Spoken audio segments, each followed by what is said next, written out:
Le damos la bienvenida a Pensamiento Estratégico, podcast oficial del Centro de Estudios Estratégicos del Ejército del Perú.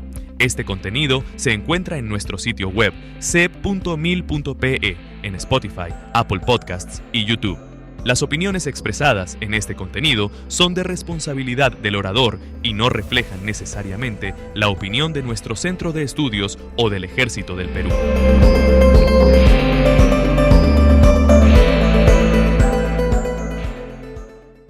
Esto es Pensamiento Estratégico, podcast producido por el Centro de Estudios Estratégicos del Ejército del Perú. El tema del podcast de este mes es la reciente cumbre de la Organización del Tratado del Atlántico Norte. La OTAN, la mayor alianza militar del mundo liderada por Estados Unidos, que conmemoró sus 75 años de existencia con esta cumbre, que fue peculiar por dos razones, porque dos de los países más importantes de la OTAN, Francia y Estados Unidos, están atravesando circunstancias políticas que ponen en riesgo su compromiso con la alianza. En el caso de Francia, el presidente Macron viene de su coalición política, quiero decir, viene de perder dos elecciones consecutivas, las del Parlamento Europeo y las del Parlamento francés, en donde quedaron como tercera fuerza, luego de haber sido la primera hasta la víspera de esas elecciones. Y claro, tanto si en el futuro la derecha radical llega al gobierno como si llegase al gobierno la izquierda radical de la Francia insumisa, ninguno de los dos tiene el mismo grado de compromiso con la OTAN que en principio tendría un gobierno como el de Macron. Habría que decir que el propio Macron en su momento fue sumamente crítico de la OTAN. Habló de que padecía de muerte cerebral, pero al igual que Trump, que hizo comentarios similares, luego se desdijo. Y más bien, cuando empieza la guerra en Ucrania, toma una posición bastante más cercana a la de Estados Unidos en torno a cómo actuar frente a Rusia. El otro problema era que Estados Unidos tiene elecciones en noviembre y hay una probabilidad relativamente alta de que el candidato electo presidente sea Donald Trump. Y Donald Trump representa dos problemas respecto a la posición que la OTAN había adoptado hasta ahora.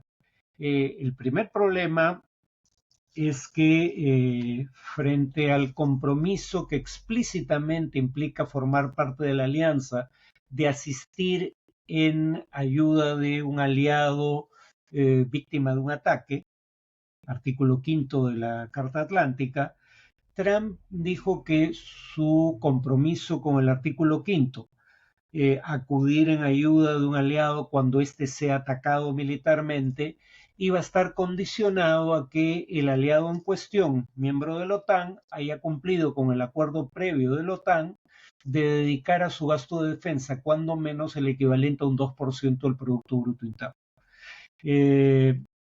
No solo dijo que no defendería a un país que no haya alcanzado esa meta de gasto en defensa o ese umbral, sino que incluso dijo que alentaría a Rusia a hacer lo que le plazca con ese país, ¿no? Con lo cual, claramente para él la alianza es una alianza transaccional, es decir, yo cumplo con mi parte, si tú cumples con lo que yo creo, es tu obligación, porque si bien había el acuerdo de incrementar el gasto de defensa hasta alcanzar el 2% del PBI, no había plazo para eso. Y en ese sentido era un acuerdo abierto a futuro.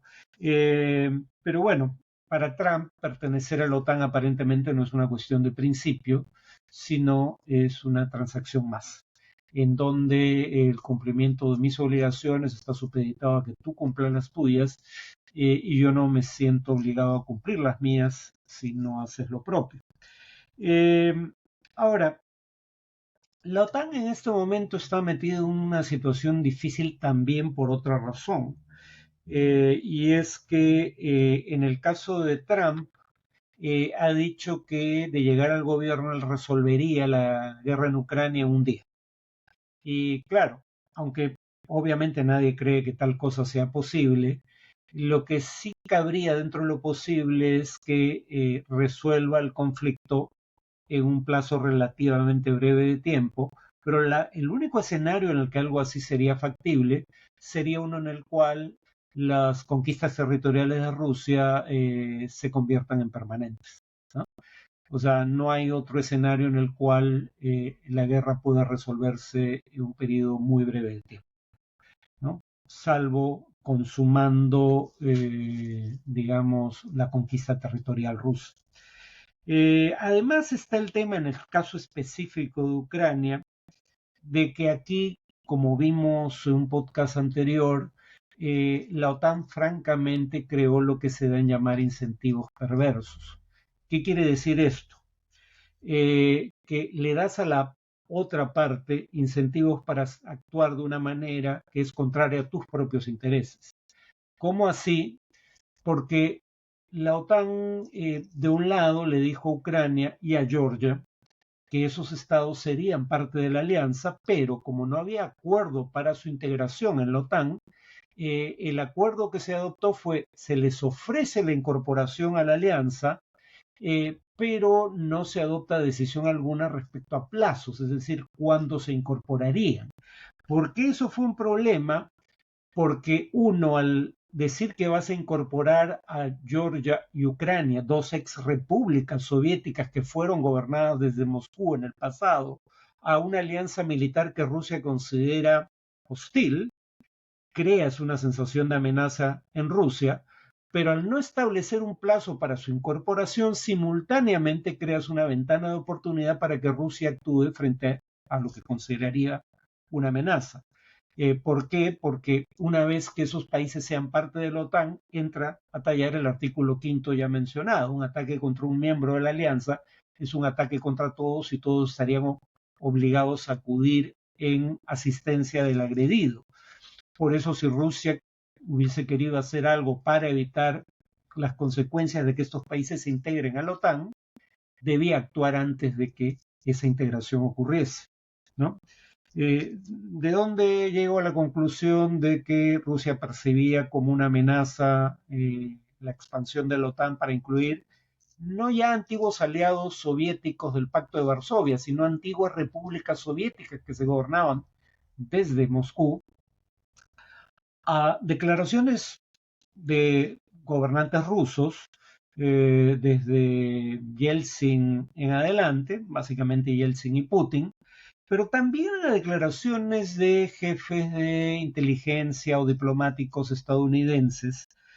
Por ejemplo, William Burns, el actual director de la Agencia Central de Inteligencia, la CIA, cuando era embajador de Estados Unidos en Rusia en 1995, envió un memorándum al Departamento de Estado en donde decía lo siguiente: la hostilidad hacia la expansión temprana de la OTAN es sentida aquí, es decir, en Rusia, de manera virtualmente universal a través del espectro político. En otro memorándum, el propio Burns, aunque ya no era embajador en Rusia, decía lo siguiente: el ingreso de Ucrania en la OTAN es la más brillante de todas las líneas rojas para la élite rusa. No solo Putin, añade. Aún no he encontrado una sola persona que no considere que el ingreso de Ucrania en la OTAN sea otra cosa que un reto directo a los intereses de Rusia. El actual jefe de la CIA lo decía explícitamente cuando era solo diplomático de Servicio Exterior de los Estados Unidos, y en sus memorias de 2019 dice al respecto lo siguiente: sentado en la embajada de Moscú a mediados de los 90, me parecía que la expansión de la OTAN era en el mejor de los casos prematura y, en el peor, una provocación innecesaria. La prueba de que no solo Burns entendía las cosas de esta manera son los documentos desclasificados de Estados Unidos y de Alemania, donde tanto el gobierno estadounidense como el francés y el alemán coincidían en que había que tener en consideración los intereses de seguridad de Rusia al momento de pensar qué hacer con la OTAN en el futuro. Solo me remitiré a la famosa frase del que en su momento era secretario de Estado de los Estados Unidos, James Baker, en una conversación con el último líder soviético, Mikhail Gorbachev, donde le dice que si la OTAN se expandiera para incluir a una Alemania unificada, es decir, se expandiera solo hacia el este de Alemania, a partir de ahí no habría una expansión ulterior de la OTAN. De hecho, la expresión que usa Baker es ni una pulgada hacia el este. O sea, la OTAN ya no se expandiría más. Por eso el gobierno ruso hoy en día alega que Estados Unidos mintió al respecto. Y en honor a la verdad, cuando uno contrasta lo dicho por Baker con lo dicho por Mitterrand, el presidente francés, según los propios documentos desclasificados de los Estados Unidos, y lo dicho por Helmut Kohl, jefe de gobierno alemán, según documentos desclasificados del gobierno alemán, parece una interpretación plausible.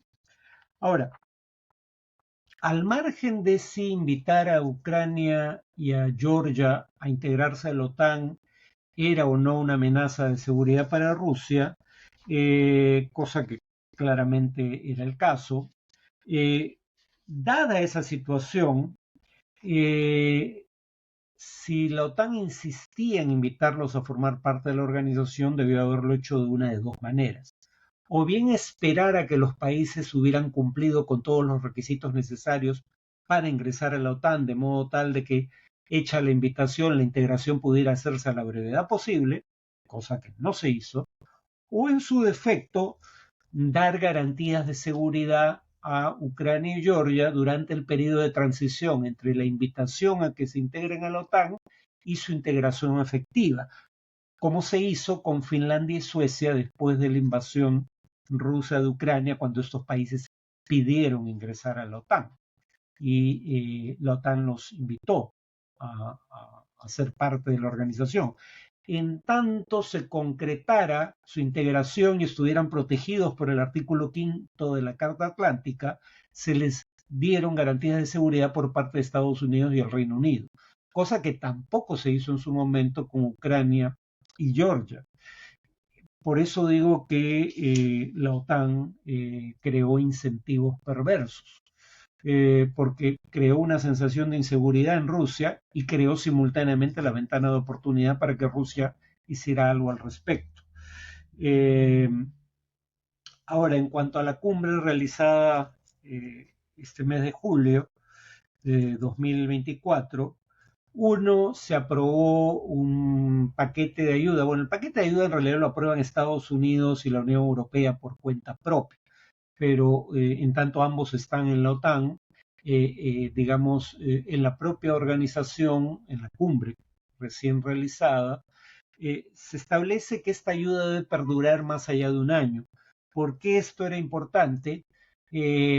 Ante la eventualidad de que Donald Trump gane la presidencia en los Estados Unidos y, menos importante, pero no irrelevante, la posibilidad de que en 2027 la derecha radical gane en Francia. Entonces, digamos, aprobar ayuda para un periodo de más de un año en el futuro obligaría a nuevos gobernantes en Francia o Estados Unidos a honrar esos acuerdos, en teoría al menos, ¿no? Porque, digamos, no sería la primera vez en el caso de Trump que abandone un acuerdo formalmente adoptado de modo unilateral. Ahora, en esta cumbre se reiteró la garantía a Ucrania de que tarde o temprano sería incorporada a la OTAN. El problema es que eso significa muy poco en lo inmediato porque parece haber un cierto consenso en la OTAN, o por lo menos entre la mayoría de miembros, y se requiere unanimidad para invitar nuevos miembros. Existe, digamos, una mayoría de países que cree que no debería integrarse a la alianza un país que está en estado de guerra, porque eso obligaría a actuar con base en el artículo 5, acudir en defensa del agredido. Y si bien la OTAN ha hecho eso de cualquier manera apoyando a Ucrania, no lo ha hecho con tropas propias. Ha ayudado militarmente a Ucrania, pero dentro de ciertas restricciones y no ha entrado a combatir con Rusia, cosa que de ocurrir pondría en línea de colisión a estados que tienen armas nucleares. Rusia por un lado, Francia, Reino Unido y Estados Unidos por el lado de la OTAN, ¿no? Entonces, Por eso, mientras hay un estado de guerra, aunque no haya hostilidades, pero si esto se convirtiera en un conflicto congelado, como se da en llamar, es decir, una situación en la que puede haber, digamos, escaramuzas, pero no hay combates en sentido estricto, pero tampoco hay una solución al problema de fondo, con lo cual el estado de guerra continúa. Mientras esa situación persista, podemos estar seguros de que Ucrania no va a entrar a la OTAN. Y en ese sentido se está dando poder de veto a Rusia, porque mientras Rusia no firme la paz con Ucrania, Ucrania no va a entrar a la OTAN. Ahora, en esta cumbre de la OTAN se habló de la necesidad de apoyar a Rusia también con el argumento de que si Rusia, de apoyar a Ucrania, con el argumento de que si Rusia prevalece en su guerra en Ucrania, podría ser el primero en una línea de fichas de dominó, y esto es lo que se debe llamar la teoría del dominó. Si cae la primera ficha, sabemos que habrá un efecto en cadena, y que por ende Rusia se esperaría en ese escenario de prevalecer en Ucrania, atacaría a otros miembros, o otros países de Europa oriental u occidental, incluyendo posiblemente países miembros de la OTAN. Ahora, yo creo que eso es altamente improbable. Primero porque Rusia en ningún momento ha sostenido nada similar. Rusia siempre sostuvo consistentemente que veía como una amenaza la expansión de la OTAN, cosa que ya vimos, hacia el este de Europa. Pero Rusia nunca ha indicado tener, digamos, la intención de actuar militarmente más allá de Ucrania, salvo probablemente en Transnistria, en, digamos, territorio contiguo a Ucrania, pero no contra países miembros de la OTAN. Y ahí el punto es, bueno, pero ¿qué pasa si me equivoco y sí tiene secretamente la intención de actuar más allá de Ucrania y Transnistria? Bueno, el segundo argumento sería que no tienen ni la capacidad militar ni la capacidad logística, suponiendo que tuviera la capacidad militar para actuar en esos lugares. Habría que recordar que en el caso de Ucrania, Rusia tiene una frontera muy amplia con Ucrania y que abastece a sus tropas en Ucrania, en territorio conquistado de Ucrania, desde la frontera misma con ese país, cosa que no ocurriría probablemente en otros lugares en los que pudiera decidir actuar. Entonces, tanto por razones militares como logísticas e incluso económicas, Rusia no tiene la capacidad de actuar más allá, repito, tal vez en Transnistria, pero más allá de Ucrania, ¿no? Y Transnistria. Entonces creo que ese argumento en realidad no es un argumento válido. Bueno, eso es todo por este podcast. Nos vemos en la siguiente emisión.